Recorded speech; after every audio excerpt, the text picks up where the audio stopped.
she suddenly got upset that he was part of the capture team. And I didn't really understand why she would be upset. I mean, here he is, her jailer, right? You're tied up. Like, this is not a better situation. Hey, this is The Sword and the Pen Reflections. It is my casual alternative to the more formal channel, The Sword and the Pen. Link up there. This is a comparison of Season 1, Episode 3 of Shadow and Bone, which is on Netflix, and the corresponding chapters in the book Shadow and Bone, which would be chapters 6 through sort of 10. It seems to be moving around here. And in this case, I read the chapters before I watched the show. And I have to say, I am enjoying Alina's story in the show far more now than in this episode than I am enjoying the Six of Crows story so far. And I'll get into the Six of Crows story. I know there's a third story, the second Six of Crows story, which I'm not reading Six of Crows, but we'll get into all of that. But for now, I'm going to go over the differences, and there are a lot. I'm not going to go over all of them, but I'll go over as many as I can. Just briefly to show that these are very tiny changes, very tiny differences, but they are making a pretty big impact. So the first thing I want to mention is in the book, Alina's major conflict is coming from her adjusting to her new life. That's where the conflict is coming from. It's internal. You know, she notices the opulence right away and is kind of disgusted with it. That is the opulence of the palace. And, you know, wow, I always assumed that all of our taxes and everything were going towards paying for, you know, the military. But now I'm seeing like this extravagant life that the Grisha live and that the royalty live. And yeah, so that there was that. You also had her in conflict with her new schedule. So she has never had combat training before, so she's got combat training now, and it's very hard for her. She's also got Grisha training, and she is way behind everybody else who is her age, and seems to be unable to make any progress, or at least we haven't seen her make any progress thus far. So that is also an internal conflict. It's her trying to rise to meet the expectations that are put on her. There's also some very minor conflict with her and the two girls in the book, Nadia and Marie, who are kind of her gal pal buddies, or they're trying to be. They do not like Genya. Now, Genya is the girl who is helping Alina with she's the tailor Grisha. She's kind of like Alina's personal assistant behind the scenes. And in the book, the other Grisha looked down on Genya. But we like Genya because Alina likes Genya. Genya is very she is straightforward, but she is very supportive of Alina and helping Alina. So we like Genya, and when other people don't like Genya and treat her badly, we don't like them. So Alina is constantly talking to Marie and Nadia in the book, and they're trying to be buddies and friends. And as the reader, I just don't enjoy either of them because I don't like that they look down on Genya. So there's conflict there. It's very subdued conflict, but it is there. We also have the the Rasputin character, the Apparat. In the book, I'm getting big Rasputin vibes. If you don't know who Rasputin is, go watch the animated cartoon of Anastasia. That's Rasputin. And if you're wondering, wow, that's clearly an overblown cartoonish character, read about this guy. He's not that over exaggerated in the cartoon. But you get that vibe from this Apparat in the book. Everything that he does is giving Alina the creeps. She doesn't like him. And yeah, so there's conflict there. You kind of get the impression that she's uncomfortable there. In the show, the conflict is more external. And you kind of have to do this because we're not inside Alina's head, even though this starts out with a narration from her. They've really decided to amp up the external conflict, and I think that this was a good decision. But at the same time, they've subdued some of that, or they've removed some of the subdued conflict. And again, I still think it was a good decision. So the first thing that they did is Marie and Nadia do not express any prejudice against Genya. They seem to be just lovely girls who are wanting to be friends with Alina, and there's no opportunity for there to be conflict. Their paths don't seem to cross. Genya is a private assistant to Alina, and Marie and Nadia are her friends at school. So I like that there's this breaking down of Alina's preconceived notions of what the Grisha are like, that they're friendly and they're there to be her friends and supportive. So I really do like that. Where they put the conflict in with among the Grisha is with Zoya. So Zoya is not at the little palace at this point in the book. And I don't know if she will be, but she's not there at this point in the book.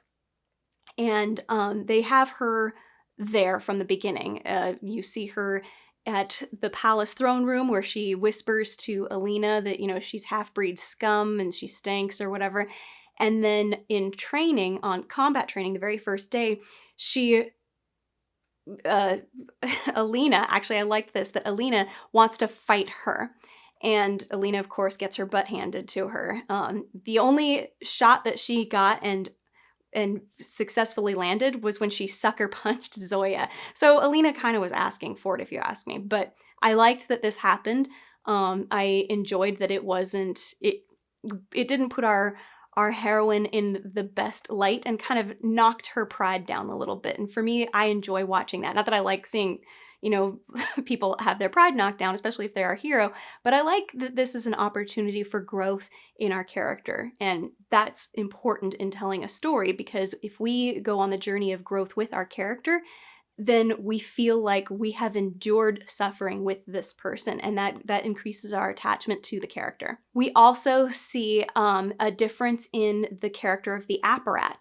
So he starts off as very creepy. So when she's in the library and the apparat first approaches her, you can see her like leaning away from him and trying to get away from him. But the more that this interaction progresses, I started to really like the direction that the apparat was going. So he gives people the creeps, but I think he's there to help. I think that he might be very insightful and wise. And if they're going to turn this into an evil character, like in the book, if he's the Rasputin and, you know, we're supposed to not like him, they're doing a good job with him in the show by making him somebody who we think is going to be an ally. Like, her initial instinct was he's creepy, but then it turns out he's actually very helpful to her in, you know, in helping her learn things and maybe giving her some warnings. You know, he says to her that that he thinks that she's going to suffer more, and he says it as almost like in almost a prophetic way. So I like that if he is going to be the bad guy, they're creating this almost deeper level of trust with him, that, you know, he may look like he's untrustworthy and creepy, but underneath that all, he's just misunderstood. And so if he does turn out to be untrustworthy, if he does turn out to be evil, we'll have a feeling of betrayal there. So it's a good setup, if this is what the show is doing, and if this is what the book is doing, to have him be seemingly just misunderstood, and then it turns out he isn't misunderstood. There are quite a few other things here that I'm not going to discuss, just because if I discussed all of it, this would be a video that takes forever. But there were a few little things I will touch on. For instance, the scar on her hand in the book is barely touched on. I almost was unaware that it existed or that it had any significance or importance, except that she was touching it at one point and the Darkling noticed and touched it also. But in the show, she says, that's a reminder of home for me. It's an important scar. It's not just a scar she happens to have that she touches. It's something very important to her. And so I'm expecting something to come of this scar in the show. And you could say that maybe this is being a little too obvious. However, I think that it was so subtle in the book, I hardly noticed it. It was one of those things I was so focused on the fact that the Darkling was pushing through some personal boundaries to touch the scar on her hand. Like, this is, you know, the YA, oh, he's dark and mysterious, and he's also being, you know, he's being a seductor at this point by touching her hand like this. And that was, I think, more the focus. And so the scar was too subtle in this instance for me to even realize that it was there. The only real reason I thought of it was because I watched the show, and then when I went back into the book to re-look at that scene with the Darkling, because it didn't happen in the show. We didn't have that scene happen in the show. And I said, oh, he was touching a scar on her hand. There was a scar on her hand. It was in the show. So I'm guessing that this is an important scar, and the show did a better job of emphasizing that it is important. Another interesting thing was the attention to her being Shuhan was more exaggerated. Obviously, it doesn't exist in the book, but so when she goes to meet the queen says something that struck me as odd. So the Shu are their enemies, and she says, I thought that she was Shu Han. Well, I suppose she's Shu enough. Now, Shu enough for what? And then she tried to say something to her in Shu. Well, she wanted to have her servant say something to her in Shu, and Alina said, I don't understand. I don't speak Shu. So I'm wondering what the relationship with Shu Han is, especially because Botkin is a Shu mercenary. So are they really at war with each other? I'm not clear on this at this point. I thought that they were at war with each other. Maybe I'm missing something, but hopefully it'll become clear later on. But it seems to me that maybe they're not at war, or I don't know. It's an interesting relationship here, though, because the civilians don't like the Shu, but royalty seems to be okay with it. What's that? Other than that, I think that the writers did a really good job with having the bookend narration with Alina. So her writing a letter at the beginning and writing a letter at the end, I thought that was great. I actually really appreciate the level of writing that we have here, where we're seeing her, what she is saying and how she is saying it and how honest she is being grows from the beginning of the episode to the end, where she is not being particularly honest about how she feels at the beginning, but at the end, she is just coming out and saying it, you are my home. And I really liked that. And I liked that Ivan, I believe, was the catalyst for this. So Ivan is the final kicker, I think, for her, to show her the pressure is on you. We are all depending on you to save us. And this was something that I don't feel was emphasized very well throughout the book or throughout the show, really, that we didn't see the pressure on her. But when Ivan stands up and talks about the casualties of war and tells Alina, why are you here eating plums? You should be training every minute of every day to save, to reunite Ravka, to save us from this. He's scolding her for wasting time. And I like that conflict happens externally, because now she has something to be ashamed of that isn't just manifesting from inside of herself. Other people are thinking this as well, and she knows it. So that is a very good elevated conflict, which is internal and external. I like it in the show. I think she should have done it in the book, the author that is, but she had this second chance with the show. So good job, Leigh Bardugo, to make this happen here. If that was your call or not, I don't know. But I think it was really good to externalize this fear. Okay, I have a brief comment on this new story. The Nina story is what I'm going to be calling it. I'm not sure how I feel about her, because the first thing that we hear about her is that she hates involuntary servitude almost as much as she hates the Fjerdans. But the very first thing that we see her doing is forcing somebody to involuntarily serve her, right? I mean, that poor guy who owns the apartment that she's living in, or is it a hotel, whatever, the rent is due, and she's like, oh, just have a little more patience, and forces him to be like, oh, sure, whatever you want. And so I don't think she really hates that. The fact that she does it just means she's a hypocrite. So this is not a likable thing so far. I don't know, there's something about this character that is rubbing me the wrong way, and I think maybe it's because when we see her get captured, we haven't seen her do anything particularly kind. The thing that we do know about her is that she's going to help the conductor, who is helping the Crows group. So that's like her only likable trait so far. So I'm interested to see what the show is going to do with this character. When she is in the bottom of the boat and she's all chained up, and the jailer guy, she's talking to the jailer guy and realizes that he's the one who threw the, what did you call it? A bolo, whatever. He threw the thing that captured her. He was part of the capture team. She suddenly got upset that he was part of the capture team. And I didn't really understand why she would be upset. I mean, here he is, her jailer, right? So what does it matter if he was part of the group that captured her or not? And I know she's like, he was, 6-on-1. It wasn't fair. Well, now you've got your hands restrained, and so what if it's 1-on-1? Like, you're tied up. Like, this is not a better situation. Like, it was weird to me that she that her level of disdain for the jailer increased because she found out that he was part of the team that captured her. So I have these weird off feelings about this character, and I'm interested to see where they're going to go with her. But so far, I don't know. The jury is still out on what I think of her. As for the Six of Crows, the Ketterdam crew, I'm not sure I enjoyed this segment with them as much as I did the past episodes. So in here, we had, the one thing I did like, well, sort of, is Jesper is not a reliable person. Kaz knows he's not reliable, but still gives him the job of go find the coal, even though, and don't gamble away our money. And what do we see Jesper do? He gambles away the money. Then we have him freaking out when the train is being attacked, and he requires this goat to calm him down, which I thought was a little convenient that, well, whatever, and we'll get into that later.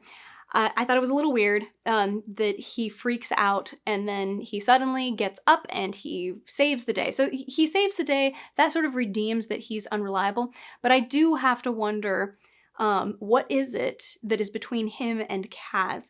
Because he's clearly unreliable, but Kaz still has him as part of the crew and still trusts certain tasks to him. And as a matter of fact, discusses trust with Jesper as if Jesper is trustworthy, but Inej possibly isn't. So I really want to know more about what their situation is, but at the moment I'm kind of going, isn't this counter to what like a crew like this would be like, where if trust is really important, and if we've established that Jesper is somebody who Kaz does trust, but he doesn't trust him with tasks, it was a little conflicting. As for the conductor, I enjoyed that he seems to be very precise and insightful and perceptive. So he knew right away that Jesper was not somebody who would handle the stress of the Volcra very well.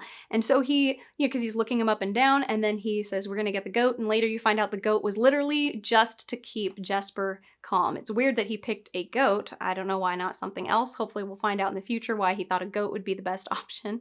But he got him a goat to make sure he would be calm. Oh yeah, also, I did think it was weird that he went and talked to the West, the general, the Ravka general from the West.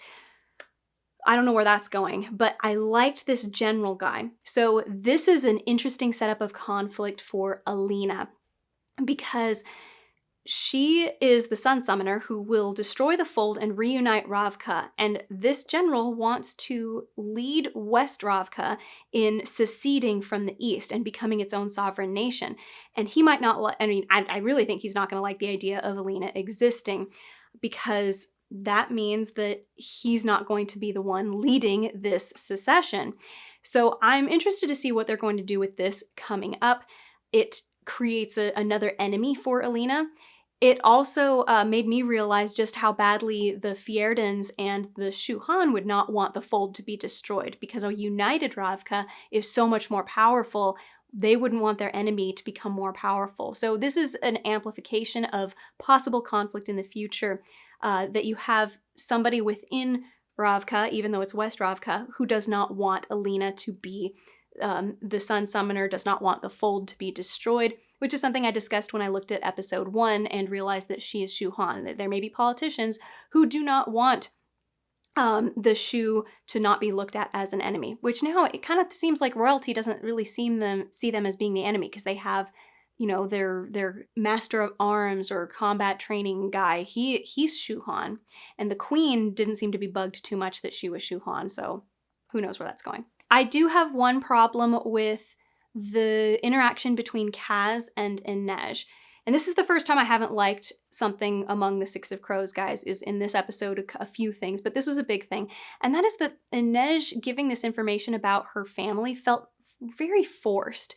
So again, Kaz finds Inej being distracted, not being somebody that he thought he would have had to tell, like, hey, don't get distracted, but she was distracted, so a little unreliability there. But the big thing that I didn't like was that she suddenly starts spewing about her family, she starts talking about her family, like, well, I thought, this would be my chance to see if, maybe my parents' names are on this wall, casualties of the Fold, then I wouldn't have to worry about them, but, they're not there, and then, of course, he warns her not to have hope.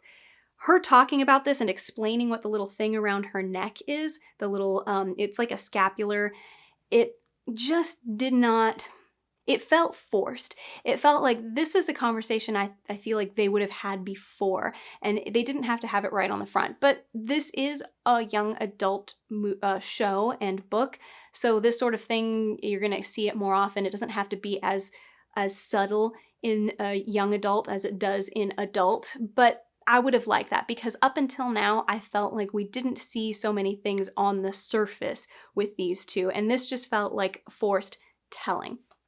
But anyway, I'm really enjoying the show. Again, I mean, seriously, at this point, I absolutely would have discontinued the book in order to continue the show, because I just really enjoy what they're doing with these characters in the show.